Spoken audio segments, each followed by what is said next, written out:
Hi, everyone. Welcome back to All Things College and Career. Today on the podcast, we have an amazing guest, Austin Belcak, who is the founder of Cultivated Culture. Austin helps people land amazing jobs without having to rely on the online application process, which inevitably reduces your chance of getting that job you really want. He's got all the tools in his toolbox to help you out, and he shares a lot of them with us on the podcast today. Yeah, we're just so excited to have Austin on the podcast. He's such an inspiration, and his ideas are really fresh and new, and we're just really excited to bring him to you today. We think our listeners are going to get a lot out of this podcast. He has some great job-seeking advice. Yes, you don't want to miss it. Enough of our intro, though. Let's get on to our conversation with Austin. Let's do it. Hello, Austin Belcak. Welcome to All Things College and Career. Thanks so much for doing our podcast today. Thanks so much for having me, Megan Bobby. I really appreciate it. Welcome, Austin. We love your super helpful and informative blog posts and LinkedIn posts. We're on them all the time, and we are just excited to have you on with us today. I'm super excited to be on. Awesome.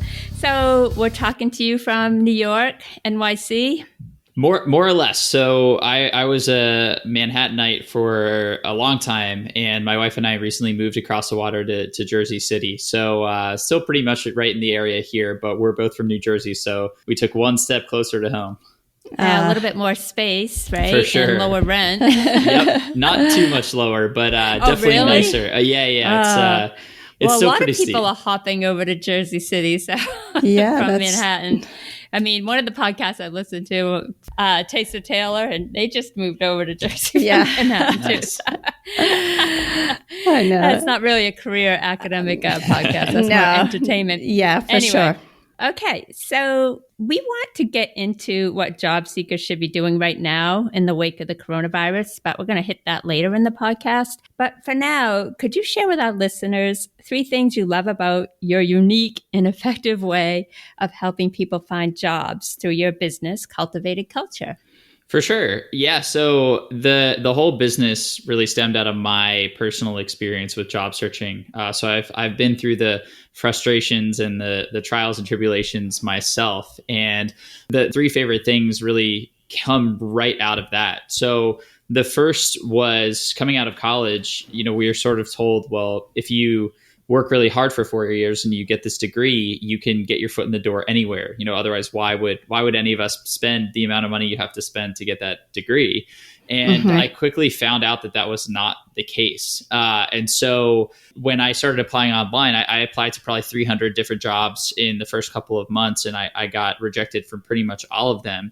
And I kind of came to learn that if I wanted to make this happen, I needed a referral. And so one of the things I really focus on with my process is helping people build relationships with decision makers so they can get in the door, they can sort of circumvent that online application process. The second thing is the way that we convey or illustrate our value or our capabilities. It's so interesting to me that these companies, they've created their own monster in the sense of the way that they quantify ability and the criteria that they use to judge people. When I was younger, I played some sports and my parents would, take me to soccer tryouts or basketball tryouts. And we didn't show up with an 8.5 by 11 piece of paper that said, hey, Austin scored 3 goals last year and has a really good left foot corner kick, written in Times New Roman font, right? Like Right. I went out there and I did it. And Right. we never do that for the job, which makes, absolutely no sense to me. That's such a great analogy. Yeah, it's so true. Yeah. It is. Thank you. And that was one of the most frustrating things for me because so many job seekers, I hear them say, well, if someone would just give me a chance, I know that I can do this. And companies just aren't in the business to give people a chance. They haven't found a way to effectively let people try out. And that can seem like a bummer, but if we actually flip it on its head, if we create our own way to try out through something that I call a value validation project, which we can talk about, we actually give ourselves the ability to set ourselves apart from everybody else. So the fact that everybody's kind of still playing the same game of tweak your resume and apply online, if we step outside that box and find a creative way to illustrate our value, that is going to be, so much more effective. And then I'd say the third thing is when we combine number 1 and 2 there, and we select a target list of companies, we can just go really, really deep on those companies and effectively pick and choose where we land interviews. I think one of the most frustrating things, there's a lot of most frustrating things about the job search, but we feel like we're hitchhiking through it. So a friend of mine, I think you all had Madeline Mann on the podcast at some point. Yeah, she's fantastic. And she says, absolutely, applying online is like hitchhiking through your job search. You kind of stick your thumb out and see which company takes a chance on you. Right. It's so true. And it's such a bummer. And people get desperate too. Like they're just ready for anybody that will pick them up. Right. Exactly. And that is, we spend 40 plus hours a week at our job for, so many years of our life that letting somebody else decide your fate is just not a good prospect. And so when we take the system and we kind of combine those couple of principles, we're really able to pick and choose where we land interviews. And we take a lot of control back from the companies, and we can, have some say in what our future looks like and what we do for 40 hours a week. Yeah. The first thing came to my mind, I have to say, when you used Madeline's quote was, you're hitchhiking your way through. I thought, well, yeah, when you're hitchhiking, you want to get a ride, you got to put your leg out. So that may work for you all. That may not work for me. Yeah, it might. You never know. Depends who's driving the car. That's true. That's true. But I guess my point was just that popped into my mind because it's kind of like the job search. You have to do something that makes you stand out. Right? Exactly. Just putting your thumb out isn't enough. Totally. Well, Austin, I first came across you in a podcast called The Voice of Job Seekers that Mark Anthony Dyson hosts. And I was just blown away with what you had to say. I thought your advice was so fresh and inspirational and new and just something I hadn't really heard before. And I read and study a lot of this stuff. So I immediately thought I need to get him on our podcast because I think you just have such, as I said, fresh advice to offer. So I would like to dive in a little bit more what you mentioned about your process. I will definitely put the Voice of Job Seekers podcast link in our show notes so people can go and listen to that as well. But just in case they don't, I think it's worth repeating, and we don't often do that. But if you wouldn't mind sharing with our listeners your personal story and your process as a result. For sure. And that can be a lengthy story and process. So maybe we can break it up a little bit. But to start with the story, we have to go back to really high school, I think, to get the full context. But in high school, I really didn't know what I wanted to do. And I think it's a little bit of a crazy thing that we're all sort of expected to know what we want from an early age. Absolutely. Yeah. Especially before you've even tried anything out. It's just really hard to know. Yeah. And we're asked that from such a young age, right? Like, when we're in kindergarten or we're just getting started, we're asked that question. But, your answer of an astronaut or an NFL quarterback or, Michael Jordan or whatever it is not so crazy back then. And then as we get older, you're kind of told to be more realistic or, that's not what actually happens. You have to pick something. Michael Jordan thing's not going to work out for you. Sorry. Exactly. And so I sort of struggled with that a lot. And then I eventually decided that I wanted to be a doctor because, it made my parents happy. And whenever I told our family friends, I would get, that's a great profession and blah, blah, blah. So I took all the AP courses and I did some internships during the summers in hospitals and medical centers to get that experience. And I applied to college and I got into Wake Forest, which is down in North Carolina. And I went to boarding school for high school, which is important to note because we didn't really get out much. There were a lot of rules around check-ins and things like that. And so going to college was really interesting because it was like boarding school, but there were a lot more people from a wide variety of backgrounds, geographically, ethnically, culturally. And we didn't have any check-in times. You were sort of on your own. So I remember, my freedom. Exactly. My parents moved me in and they basically said, good luck, don't talk to strangers and, have a good time and work hard. Right. And that first night, I remember, this car pulled up to our dorm, right outside our dorm, and they asked if we wanted to go to a party. And I could hear my mom's voice in my head saying, don't talk to strangers, don't get in their car. So we kind of passed on that. But then a couple more came, and eventually we kind of gave in, and that turned out to really be the social scene at our school. These people would drive you to where the parties were, and you would go have a good time. And I had a very good time, enough so that I ended up focusing more on that than my studies, and I immediately failed chemistry my first semester, and I failed French my second semester, and I had a pretty poor GPA coming out of freshman year, something like between a 2 and a 2.5, which not many med schools are accepting doctors with that kind of GPA. That's going to be tough. For sure. So I had to figure out what my next step was, and I could either continue having fun and kind of slacking off, or I could try to go jump back in and explore what was out there. And I just really wasn't excited about that. Academia was never something that really interested me. I got really frustrated taking courses that I didn't see some real world application for. And so I ended up just kind of enjoying the rest of my college years. I didn't really apply for any jobs. I didn't really go on any interviews. The one internship I got between junior and senior year fell in my lap because my roommate's dad kind of handed it to me. And there you go with the networking right there. Yeah, except I think that was the worst kind of networking possible. Yeah, like incidental network. Yeah, exactly.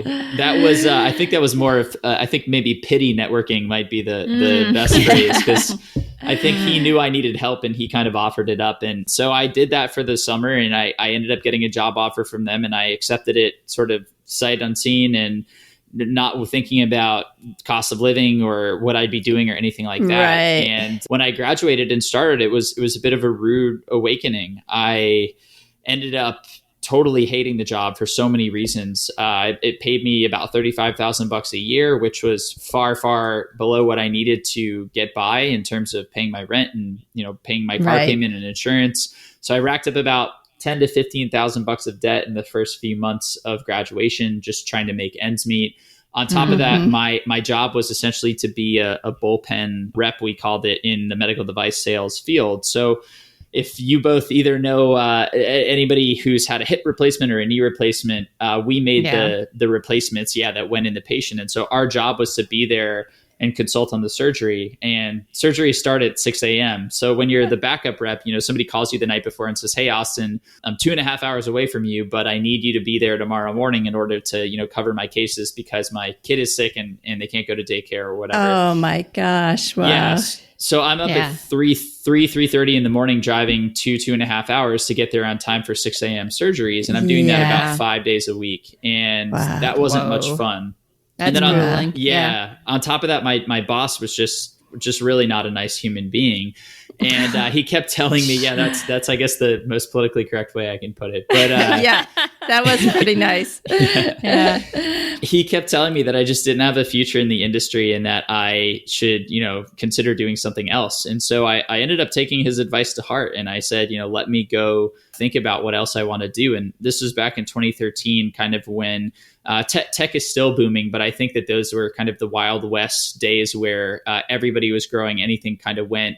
There weren't all these, but the privacy concerns were there. They just weren't known, I think. And it was really exciting. And so I said, I wanted to be a part of that. I want to work for a Google or a Microsoft or a Facebook or a company that's doing those types of things. And so, going back to what we talked about earlier, I thought that my degree would kind of get me in the door. And so I decided to first get some advice. And I went to the same people we always go to for advice, which are our parents, our friends, family friends, some career counselors at our school.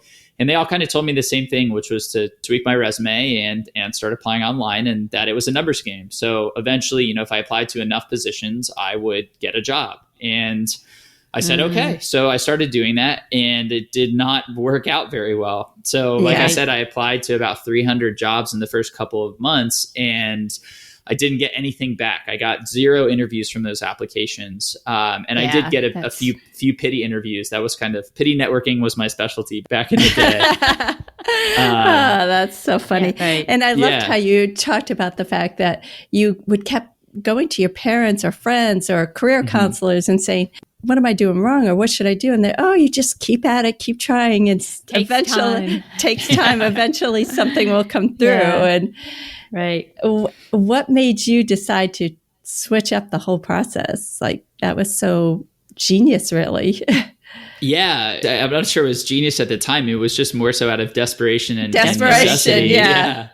And it really came from a conversation that I had with a Wake Forest alum. So the definition of insanity, as it goes, is, you know, to do the same thing over and over again and expect a different result. And right. That's really, what was happening with the online apps. And I think that's what a lot of people experience. And so I had a conversation with this guy, and he told me in so many words. My wife actually has summed it up quite nicely. She and I were having a conversation a couple of years ago, and she told me that the best piece of advice that she ever got was to only take advice from people who already have what you want. And that's essentially what this guy told me when we were having coffee. And so that was a light bulb moment for me, because I realized, to the point we just made, you know, I was asking for job search advice from my parents who hadn't job searched in over 10 years, I think, minimum. And, you know, my friends who were in the finance industry and had finance majors and were in a totally different position than I was.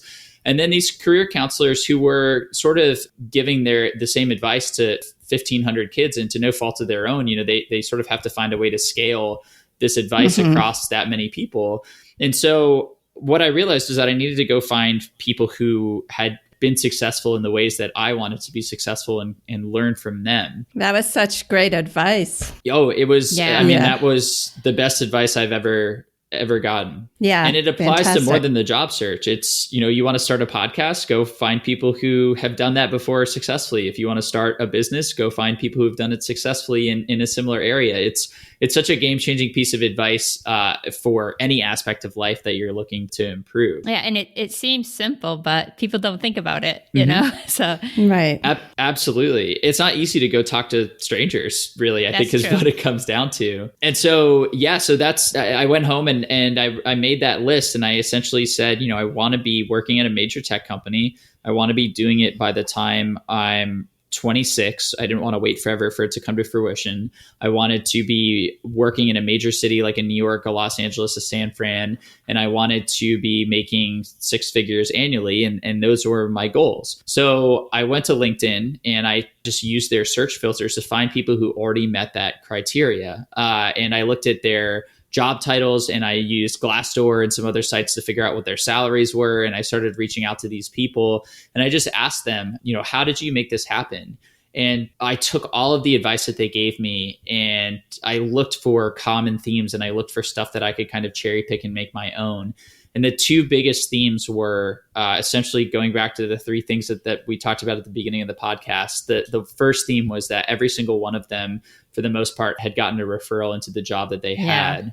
And the second was, they found creative ways to showcase their value. They didn't necessarily rely on just a resume or a cover letter to make it happen. And so I took that to heart, and I said, okay, I'm going to figure out how to do this, but I'm not just going to take that advice and run with it. Like, I'm going to try and tear apart this whole hiring process from beginning to end, so I understand how it works. And so I never have to deal with this again. And that's essentially what I did. I started from scratch, and I didn't just focus on tech. I just started going for any and every role that was out there, because I just wanted to understand, you know, what worked at a high level and what didn't. And I kept a lot of data on this process. So I would submit 10 resumes a day, and 5 of them would have an objective and 5 wouldn't. And then another 5 would have a summary and another 5 wouldn't. And I did a lot of this A/B testing and experimentation, and I kept a lot of data on it. And through the process and the testing, I sort of came up with this system that, like we said, essentially allowed me to kind of pick and choose where I wanted to interview. So once I felt a little bit more confident with it, I stopped doing all the crazy interviews, and I just got laser focused on the companies I wanted to work at. And eventually I got referred into Google and Microsoft and Twitter. And I eventually accepted an offer from Microsoft at the end of that. And that was back in 2015, in October of 2015. And I started Cultivated Culture about 6 months later. But the rest is kind of history. I've been at Microsoft for 4.5 years now. I've been doing Cultivated Culture for about the same amount of time. And you know, here I am talking to you guys. Wow. So I have a couple questions. There's Sure. so much there, so much to unpack. I know, there is so much. Oh, yeah. So when you first started out and you said you went to LinkedIn and, started reaching out, did you even have a LinkedIn page at that point? Or had you just started that? Or I was on the platform in the sense of, I had a profile that you could look at. Yeah. Right. Yeah. I did not. You weren't active, right? Yeah. I did not come close to even scratching the surface of the possibilities of LinkedIn. And it ended up working out for me if I had the knowledge that I do now. And if I had been doing some of the things that I kind of coach my clients on today, if I'd been doing those back then, this would have gone a lot faster. I think we're honestly moving almost out of the sort of resume cover letter era and into the LinkedIn era, potentially with the stats. I think most recently I saw 95% of recruiters and hiring managers are using LinkedIn as a means to vet candidates. Yeah. And then this other company, Resume Go, they did a little bit of an experiment across, I think it was 24,000 resumes, but they essentially found that resumes that included a link to a comprehensive LinkedIn profile had a 71% higher chance of hearing back. And so I think those two stats, just goes to show you that LinkedIn is really an important part of the hiring process today. And so I did not have it back then. I purely used it sort of as a search engine to go find people. And I kind of relied on the cold emails and messages to kind of carry me through to the conversation. But it is a surefire way to accelerate your success today for sure. Right. And so I have 2 college kids and I keep telling them this is the time. And I heard someone say somewhere that, the .edu email is like gold. Use it while you can. Yes. Use it while you have it. But of course, I'm their mom and, they're not listening to me. But I'm trying to encourage them because while you're in college is the time to really nail down your LinkedIn connections and work on that profile. But absolutely. And there are a lot of college kids who kind of blow my mind every day on the platform that I see who are out there and building a personal brand. And I always, I'm super proud of them and I don't even know most of them, but I also wonder, I was in no way was I in the space during college to kind of be able to do that. So huge kudos to them for taking the leap. But the earlier you get started, absolutely the better, because really it's about consistency. Especially we talk about a lot about networking and building relationships and kind of building a presence. And that doesn't happen with, 1 8-hour weekend marathon a month or, overnight. Really, it's comes from showing up more days than not every week and just doing it layer by layer, step by step. And so the earlier you get started, there's going to be growing pains. You're going to make mistakes. And the earlier you get started, the faster you get those out of the way. And the faster you kind of get on that path to, the success that you want to see. Right. Yeah. And it's really unmatched in terms of a platform that has where people are working and have gone to school. So there's just nothing else out there that can match it to that degree. Mm-hmm. We had Wayne help me with his name. Yeah. Wayne Byte, yeah. He wrote a book on LinkedIn and he talked about how the platform is really unrivaled and that he doesn't see it being replaced because to get that many people to convert over would be a monumental task. So it's just building in scope. But anyway, I wanted to get back to your value validation project and wondering if you could talk about that a bit. Definitely. And so it goes back to that soccer tryout analogy where if we really think about the reason companies hire, it's not because somebody went to Harvard Business School or because they have a marketing degree and this is a marketing role or because they have a certain GPA or they have certain experience. What I try to teach the people in my audience and the people that I coach is that hiring is essentially an equation. And so, on one side of the equation, on the right side of the equal sign, we have X, which is essentially the value, the expected value that the hiring manager and hiring team want to see from their candidate.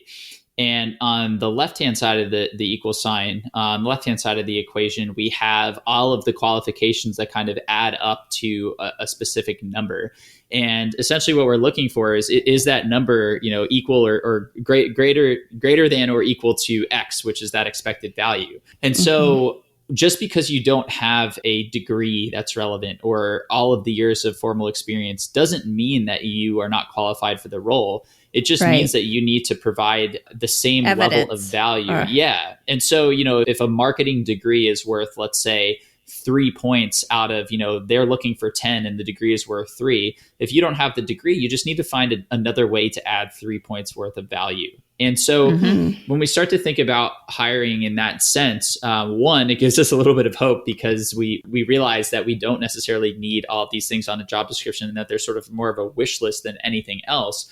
And it's also, we take back a little bit of control because we can realize that, well, if I can find another way to showcase my value, then that's how I win. And that's essentially what a value validation project is all about. So one of the things I hear a lot from people is that, nobody's recognizing the value on my resume or nobody's recognizing the value I bring in my application. And the problem is if we look at it, so I'm in sales and the thing they teach us on day one is that if you want to be successful, you need to make your pitch about the other person. And a resume just doesn't let you do that. It's solely focused on you and you only have the chance to talk about things that happened in the past. And so if you have a non-traditional past or if you have a past that doesn't kind of check all the boxes, you're sort of doomed from the start. And there's no way for you to really get out of that hole if you're going through the traditional process. And so a value validation project allows us to step outside of the confines of a traditional resume, a cover letter, a job, an online application. And it allows us to tell our story and focus on the things that we want to convey and talk about and make our pitch about the company and the needs and the goals that they have. And it allows us to do that in our own words. Because the other thing I hate about resumes is the language we use. It's almost like a legal document in the sense that nobody ever uses that language anywhere else except on a resume. And they're boring to read. They're totally boring to read. And it's sort of like the analogy that I use is that essentially, I live in New York and it's a very culturally diverse city. And so if you have somebody from, let's say, a country like China and you have somebody from, let's say, Brazil, and they both sit down at a bar and they start talking in English, if English is their second language and they're not, super fluent, there's just going to be stuff that gets lost in translation naturally. And that's exactly what happens with the resume, because as a job seeker, we're not fluent in the resume language whatsoever. And so we kind of take a stab and do our best. But then the decision maker on the other side is also not fluent. We think that hiring managers, have all of the knowledge, but at the end of the day, hiring managers are doing the role that they were hired for, which is not, finding new talent. So they're not looking at thousands of resumes. That's the recruiter's job. And then, maybe 1 or 2 or 3 or 4 or 5 make it to the hiring manager. And so they're not incredibly fluent in the language either. And so you have 2 people trying to communicate in this resume language that neither side really fully understands. And so naturally stuff is going to get lost in translation. And so how do we solve for that? Well, if we go and do some research on the company, if we listen to maybe some of their earnings calls or go do some research on their financials, if they're public, if they're private, maybe if we go listen to some interviews with executives, or maybe we go survey their customers and see what some of the needs are. We do some of that research and we look for areas of opportunity that are relevant to the role that we're stepping into. And then we create a little bit of a pitch that speaks to those things. So we can essentially say, hey, I went and did some research on your company. I went and did some research on the specific role. And here are some things that I found. And then here's why my background is sort of supporting evidence for, these ideas. Here's why I'm qualified to execute on them. Here's why I'm the right person for the job. If we do that, we're essentially trying out for the role almost. But even if it's short of that, we're at least finding ways to align our value that is, directly applicable to this specific role versus hoping that somebody looks at a resume bullet and can extrapolate the value that we're trying to convey there. So it's just a lot more relevant. And I'm happy to give some examples if that would be helpful. Oh, sure. We'd love those. Yeah. Awesome. Okay. So I will, we can do 2. So the first was somebody that I was coaching, and she wanted to get a job at this company called Away Luggage. And they make this sort of modern suitcase that is a little bit more affordable. You'd have to be dead to not know about Away Luggage. Okay. Just say it. I know. Go ahead. Talk about it. Explain it, because come on, somebody out there might not have heard of it. No, you're right. So they're 2 women who are Warby Parker alumni. Essentially, they left Warby to start this Away company, and they took the same model. They kind of cut out the middleman and did the direct manufacturing of these suitcases, and they made them look trendy, and they added some really cool features, and they made them fairly affordable compared to other suitcases with a similar level of functionality, I guess, if you will. And Right. they've done, incredibly well over the years here. I think they've blown it out of the water when it comes to, your Totally. usual metrics for success. And so my client wanted to work there. She was really interested in that kind of vertical, the Harry's Razors, the Away, the Warby Parkers of the world. So we looked at Away Luggage and we kind of did some research, and we started with their mission statement, which is usually a pretty obvious place to start and usually doesn't hold a ton of value for our purposes. But in this case, it kind of did, because Away's mission statement essentially says, getting away is it's not just a suitcase, but it's more about the experience of traveling and kind of what you get out of that and what that means to you. Mm-hmm. And so we listened to a couple podcasts with the founders too, and we essentially found that they weren't selling a suitcase that was cool. I mean, they were, but their real mission was to sort of sell a feeling. And so you sort of show up with your Away suitcase and you're looking trendy in the airport while you're on your way to this amazing vacation that you're excited about. And so their goal wasn't just a suitcase, it was more to elevate the travel experience in general. And so we said, great, there are a lot of issues with travel that people hate. How can Away make a difference in some of these areas? So she actually went out and she surveyed 15 millennials who were in Away's target demographic. So we did a little bit of research on who they were targeting, and we kind of found 15 people who met those criteria. And she created a bit of a survey and she asked them, a bunch of questions.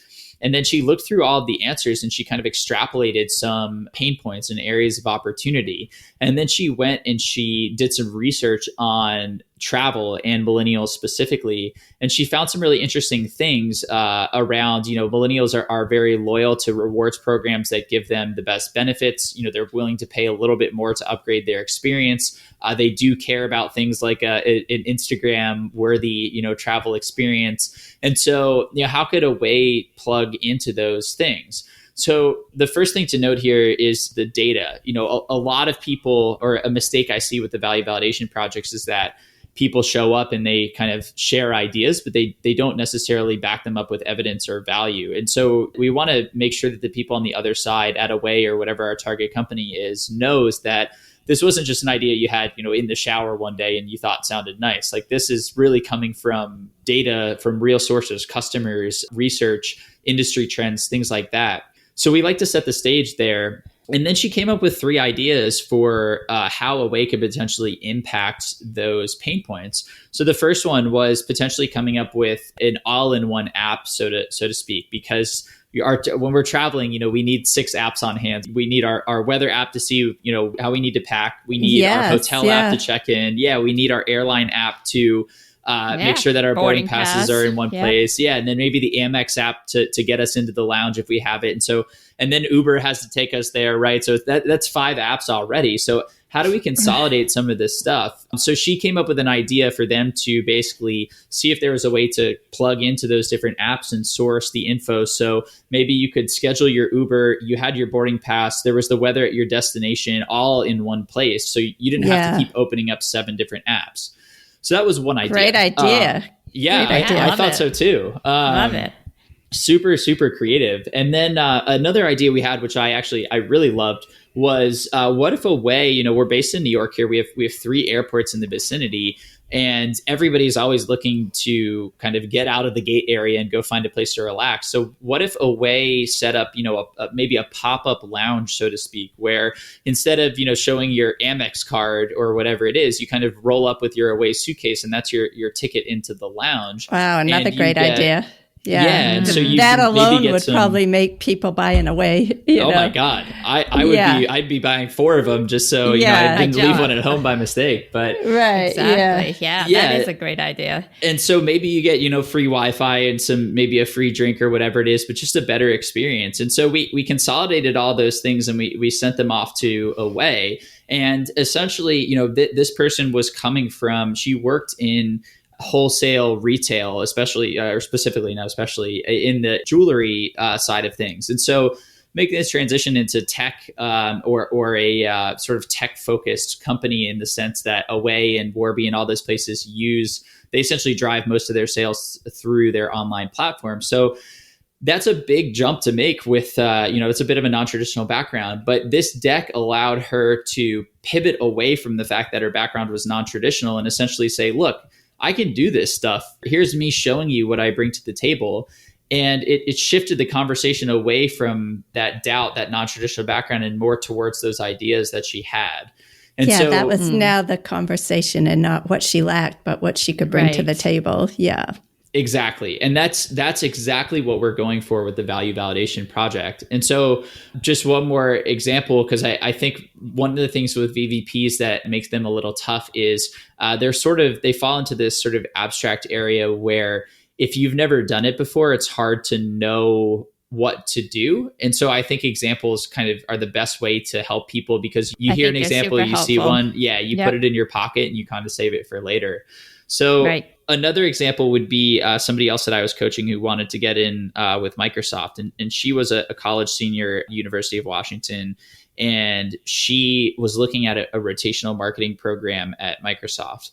So we sat down and we said, okay, let's go through Microsoft's product suite and let's see what products could use a little bit of marketing magic. And ironically enough, that this product does not need help anymore, but we settled on Microsoft Teams. And this was back about 7-8 months ago.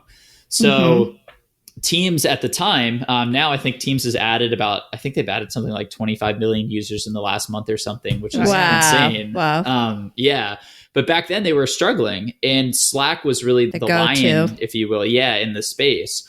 And so we did some research and we created this value validation project that was essentially centered around how do we help Microsoft Teams get more market share, get more users. So the title of our deck was 3 opportunities to help Microsoft Teams increase market share. And so we started out with we found a snippet of Satya Nadella, our CEO, kind of talking about his vision for Teams. So we said, hey, this is what the CEO is saying. This is his vision. So we're going to plug into that. So again, a little bit of that validation. Definitely. Right. Mm-hmm. And then next we found an article from a publication called The Verge, which is pretty reputable in the tech space. And they did a comparison actually between Slack and Microsoft Teams. And they basically said Slack's challenge is getting people to pay for its service. Microsoft's challenge is getting people to love using its service. And so we latched onto that language. How do we get people to love using Microsoft Teams? And we kind of created that, or used that as a theme throughout the rest of the deck. So she came up with 3 ideas, or 3 pain points rather, that she addressed. And so the first pain point was people didn't necessarily know when to use Microsoft Teams. Why would I send a Teams message instead of just sending an email in Outlook? Or why would I create a note or a repository where I'm sharing files instead of just doing that via OneDrive or OneNote or any of the other tools Microsoft offers? And her solution was to come up with a bit of a roadmap where when somebody signed in and they were new, we had a little bit of a map that said, hey, here are all of our products, and here's when it's useful to use this one, and here's when it's useful to use this other one. Just like you're doing now. Give those examples. Exactly. It's useful. Yeah. And so show them when it's useful and do a little bit of education. The second one, which I really loved, was, we have all of these Microsoft customers now. And I think the old saying is that it's 5 times more expensive to go get a new user than it is to retain an existing one. So why don't we look into our existing user base? 155 million people have Office subscriptions. We have 90% of the Windows operating system market share. How do we leverage those things?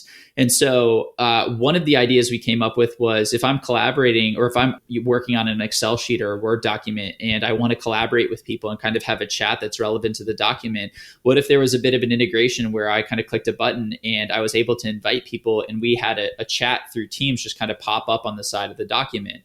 That was one idea. Another was, and like the number one career frustration now, which is a good problem to have, but being in sales, we send a lot of decks around. And if a deck is larger than about 20 megabytes, you can't email it. And so you have to find another way to get it to your person. That's right. Yeah. And that can be super, super frustrating because there's no good way to do it. So we said, what if PowerPoint was smart enough to know that? And it triggered a little pop-up that said, hey, this file is bigger than 20 megabytes. Why don't you try sending it through Teams? Teams, right? Yeah. There you go. And so now we get people using Teams when it's beneficial for them. And we had one more idea as well, but for the sake of time, those are 2 of my favorites. And then she had a little bit of an about slide at the end with a link to her resume and her LinkedIn profile and some interests. And she sent that off to all the people who were in a position to influence the hiring decision for the program. And lo and behold, she was in for an interview, and then she ended up getting hired into the program. Wow. And she starts this summer. That's Boom. amazing. And boom is right. Yeah. And what I really like about that as well is it provides a little evidence that this is something she would actually enjoy doing and is capable of doing for herself. Mm-hmm. Going through that process sounds like a lot of work to get hired, but it's also good work for your own personal gain to see if this is something you'd really enjoy doing or are capable of doing. Yeah, exactly. And I think it's something that you wrote us, and I believe I read it on your blog or somewhere, is that when you go into a job with all that energy that you've already put into it, they know you're coming in to work, to kill it, Right. not to just be filling a spot in their HR chart, You're not hitchhiking. You're really, you're targeting and being specific and intentional. Yeah. Mm-hmm.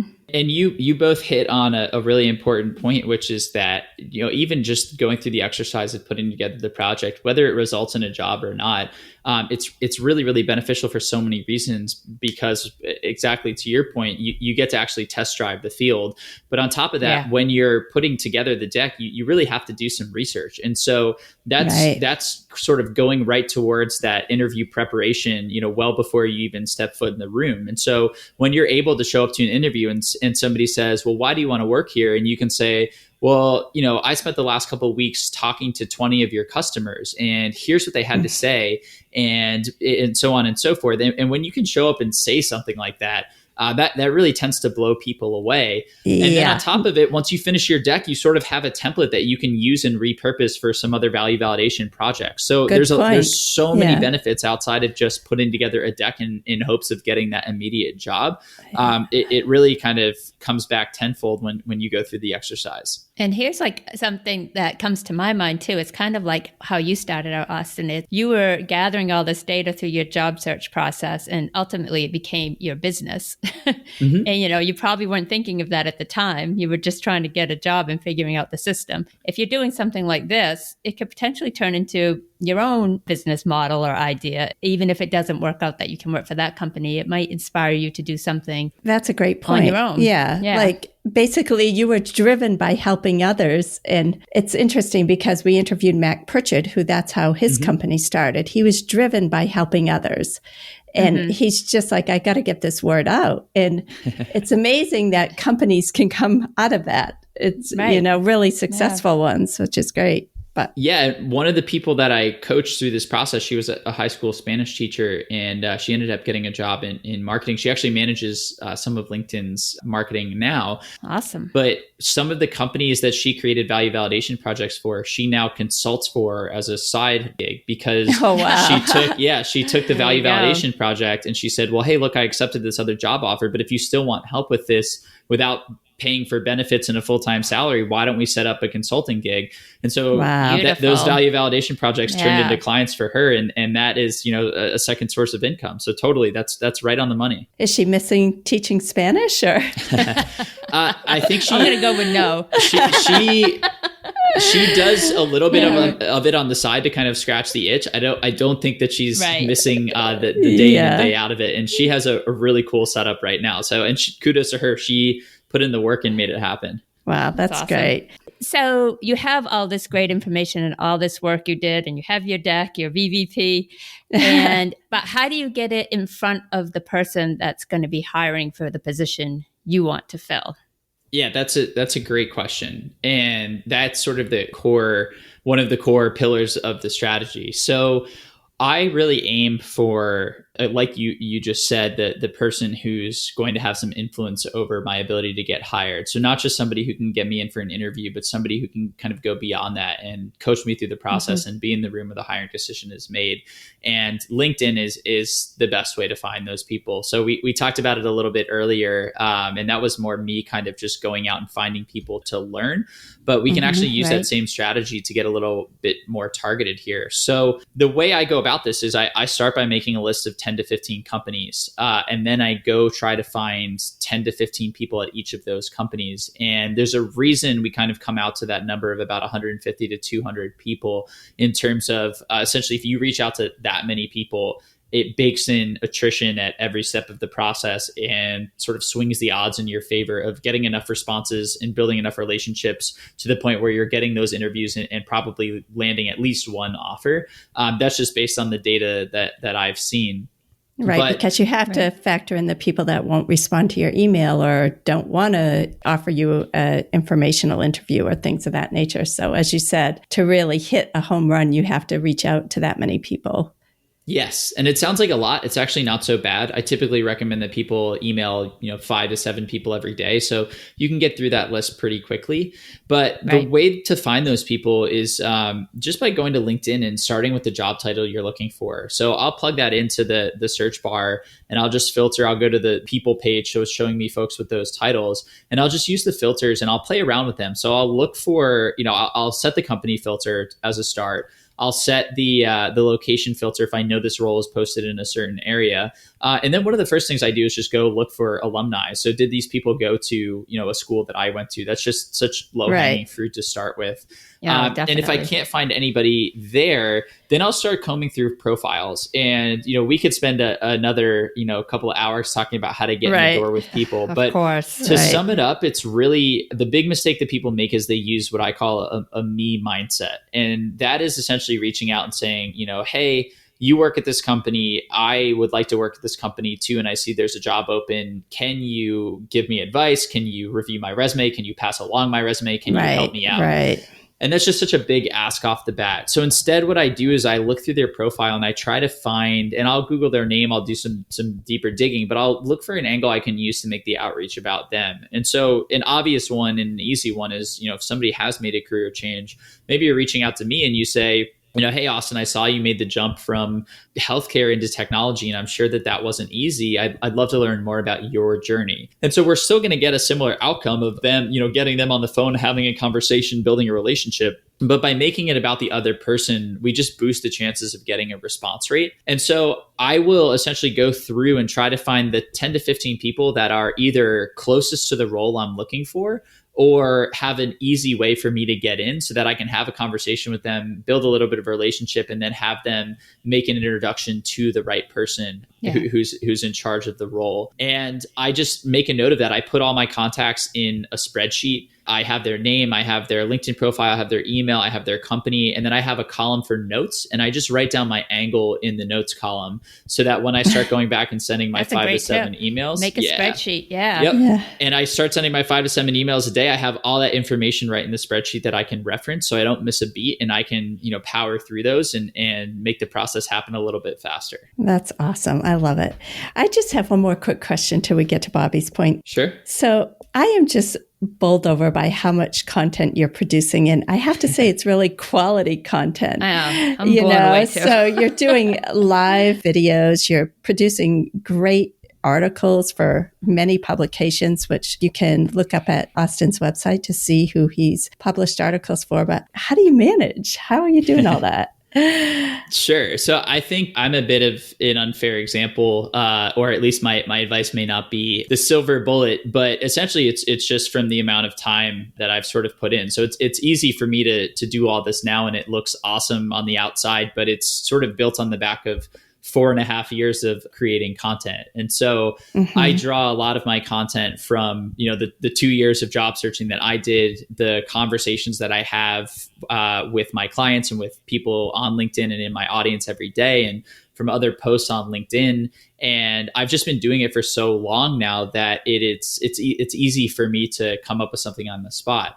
When you're starting out, it's a little bit harder, I'd say. And so I know a lot of people who want to get started, but they don't know what to say and they don't know what to kind of laser in on it. And the best thing that I can kind of give advice wise is we're all really good at something. And we all have people come to us for advice on something, whether it's professionally, whether you're known as the person who's, really good at using Excel, or the person who's really good at closing those deals, or the person who's really good at doing whatever this thing is, even if, maybe the person who is bringing some diversity and inclusion to the office. Go think about, what do your colleagues come to you for advice on? What do your friends come to you for advice on? And start sharing content based on that. The way I was able to get up to the level that I'm at now is because I just started creating content every day, little by little. And, 4.5 years of creating content pretty much every day gets you, quite a few tidbits to pull from. And so, like we said, it's about being consistent. It's about showing up every day, whether it's success in your job search, whether it's success in building a brand on LinkedIn, whether it's success in building a business or a podcast, it's less of a sprint and more of a marathon. Can you show up and put in 30 minutes or an hour every single day? And can you do that for several months, several years? Or can you not worry about how long you need to do it and just say, I'm only focused on today and I'm going to do my one piece of content and then I'm going to go about the rest of my day. And that's really what it comes down to. So you have to start somewhere. It is vulnerable, but just taking it one step at a time, you're going to build that vault and that repository that you can draw from. Yeah. Have you had any kickback? It is very vulnerable to put yourself out there like that. That takes a lot of confidence. God. I get, some of the stuff I get is like, you'd be surprised. Some people are like pretty brutal out there. But those aren't the people who are the worst. There's so many different kinds of folks who are doubters and who tell you don't have any experience or credibility and try to undermine you. And on the flip side, there's so many people who come to you and say, this is fantastic. This helped me. And so really focusing on the folks that you're helping is the best way to approach it. But for sure, it's not easy for sure. I know. Yeah. So Austin, with COVID-19, the job market is uncertain to say the least. And a lot of people are unemployed. I think today, the New York Times, I was reading, it was up to 22 million unemployed right now. What should job seekers or people that have lost their jobs, what should they be doing during this time? What's your recommendation? Definitely. So my 2-minute kind of 3-point spiel here would be, first, you really have to go to where the opportunity is. So before COVID-19, there was a lot of opportunity in a lot of different industries and you could sort of pick and choose. Now you really have to focus on, okay, who's hiring and, how do I focus on those companies? So there's some great tools out there. One that I really like is this company Candor. If you go to candor.co/ I think it's hiring-freezes. But either way, if you go to their website, it's there. They essentially have crowdsourced the status of something like 5,000 or 6,000 different companies at this point. And they have, is the company hiring? Have they paused hiring? Are they laying off? And so you can use that, as a way to find out. That's great. Right there. So let me repeat, candor.cov or .com or? Just co.co. Okay. And I can send you guys the link so you can add it in the show notes. Yeah, we'll put it in the show notes. Exactly. Yeah. Go ahead. So starting there, and then as you both just mentioned, 22 million people or so filing for unemployment benefits. That's not inclusive of how many people have been laid off either. That's just the people filing for benefits. Right. That's just the people filing. Sure. Yeah. And so that's a minimum of 22 million additional resumes that are going to be entering the job market. And so now more than ever, moving away from the traditional applications and moving towards building relationships and showcasing your value a different and potentially more relevant way through those value validation projects, through those relationships is going to be critical, because the traditional process just got a whole lot more competitive than it was before. Yeah. So taking some of the advice we talked about on today's podcast and just applying it to some of those target companies and really leveraging, especially, if you're in hospitality and the only openings available now are in, tech and productivity tools or whatever it is, that's a non-traditional jump. So you need to find a way to illustrate your value through that value validation project so that you can highlight those transferable skills, move them over, get that company to buy into what you're looking for. But the moral of the story is that companies are still hiring. You just have to find the right companies. You have to go above and beyond to showcase your value. And the last thing I'll say is that across the board, even with companies that are hiring, I've seen pretty much unanimously that the process has slowed down a bit just because of the amount of moving pieces involved and the fact that everybody's remote now. It's made it a little bit harder to get things done at the same speed that they were happening before. So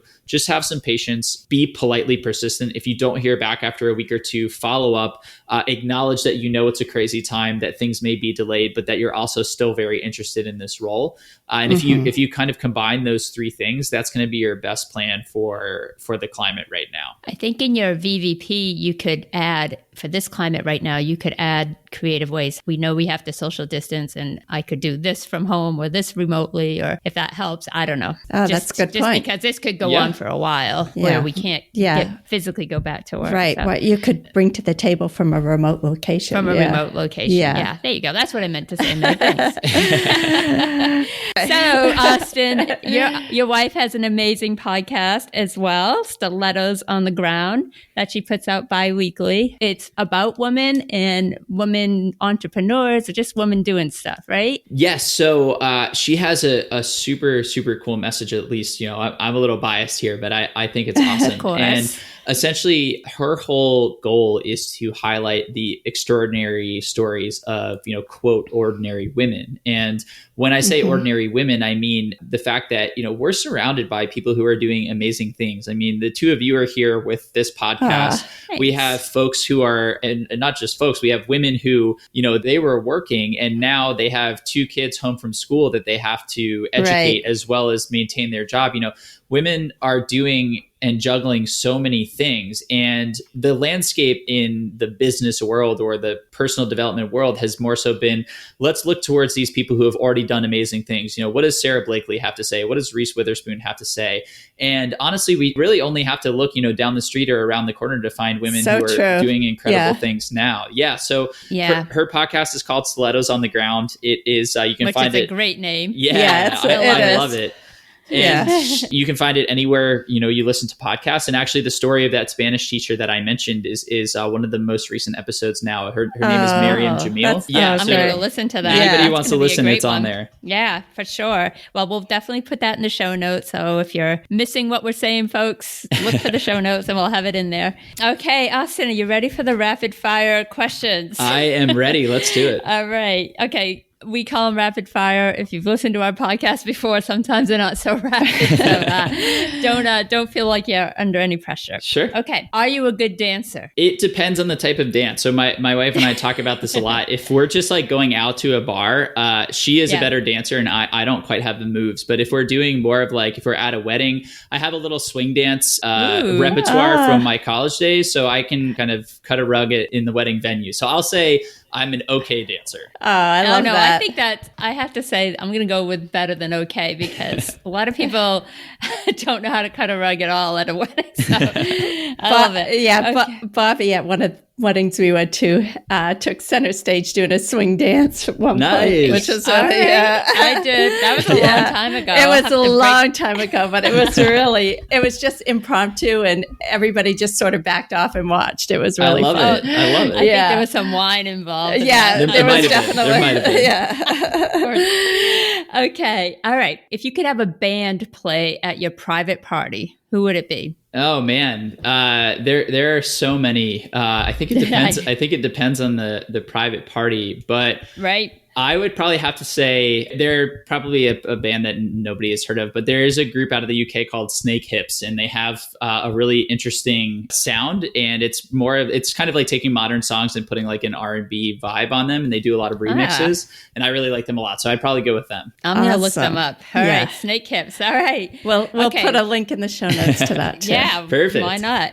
What food could you never give up?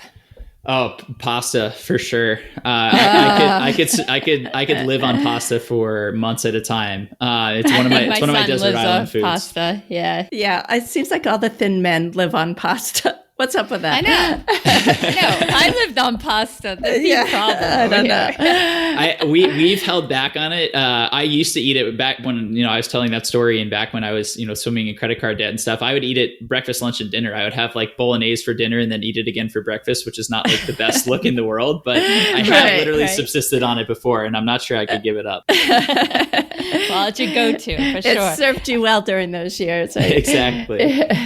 Okay. Most valuable class you ever took? I would probably say that it was the front-end web development course that I took. It wasn't in college, but it was after I graduated and after I moved to New York. And I was sort of deciding, where I wanted to go with my life. And I thought coding would be interesting. And I quickly learned that I was not cut out for that world. It is way above my pay grade and a little too technical for me, but I learned just enough to get by. And so, when it comes to starting a business, one of the best things you can have in your toolbox is being able to start your own website, sort of build at least a rudimentary tool and just troubleshoot some stuff. And that has come in handy, more times than I can count over the years since I took it. So it would probably be that course. I took it at General Assembly in New York. Wow, that's a great tip. It's actually a good tip. Sounds like it should be in all the business major programs right there. It should be. At least entrepreneurship for sure. Yeah, definitely. Okay. First thing you notice about a person? I notice their energy, I would say. And that's sort of a cop-out answer because there's a lot of factors that go into that. But I think that if you can sort of pick up on somebody's energy and understand what that says about them, you can be a lot more effective in communicating with that person. And I think a lot of us we approach things a certain way because we have our personality and that's sort of how we want to be portrayed. But I found that if you really want to have meaningful conversations with people and sort of get information from people and build a relationship, it's less about you kind of projecting your personality and more about you mirroring the person that you're talking to. And so usually I try to kind of get a sense of what that energy looks like, and I try to mirror that on my side. So that's typically something that I try to key into early on. Wow, I love that. I did That's too. a great answer. Yeah, that is a good answer. Okay, would you skydive? No, absolutely not. I know. I don't think I would anymore either. There was a time, but I think I'm past that time. That was my rapid fire answer right there. Right. No hesitation. Absolutely not. Okay, what is the worst style choice you ever made? Easy. When I was younger, I used to wear, those Teva sandals that kind of have the Velcro. Yeah. So I used to wear those with like calf high white tube socks when I was younger. Oh boy. It was pretty gnarly. Oh boy. Yeah. It was very comfy, but Oh yeah.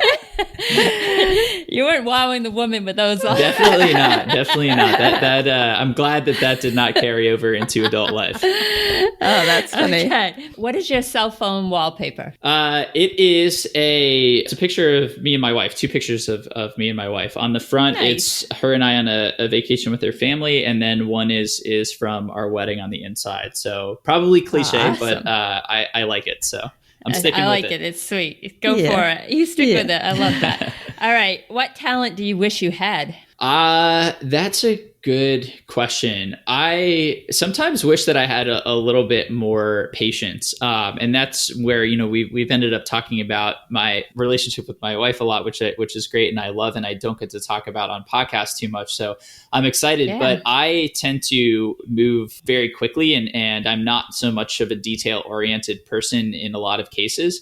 So if I have an idea, I'm usually not one to measure twice and cut once. I just start cutting. And if the first cut doesn't work, I go back to cutting again.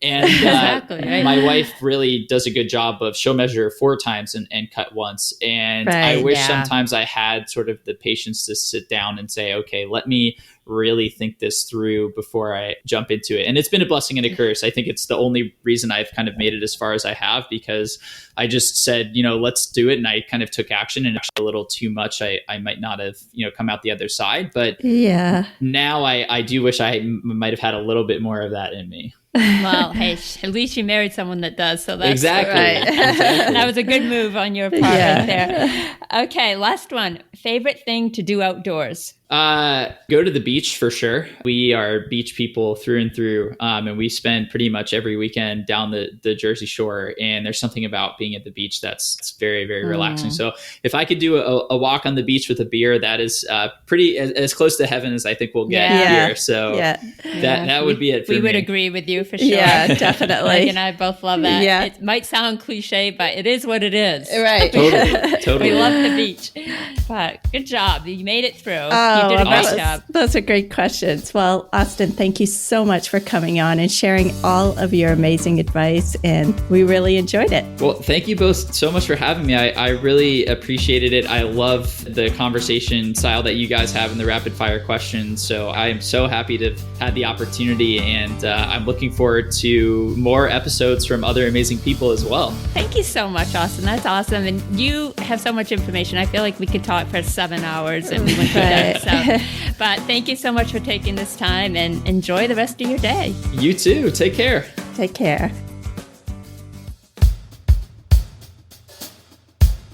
That was such a fascinating conversation. I honestly feel like we could have gone on for a couple of hours. Austin is a wealth of information, and as we had said earlier, a lot of fresh ideas. So I love his approach, and I don't know how he finds time to manage all he does.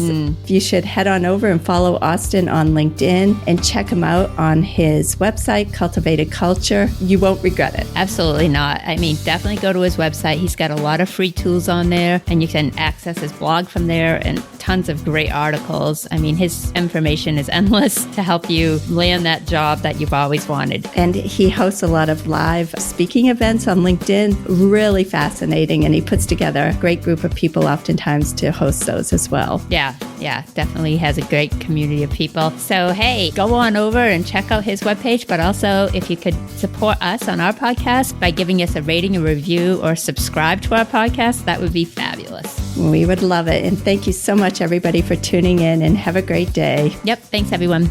And this has been an Academic and Career Advising Services production.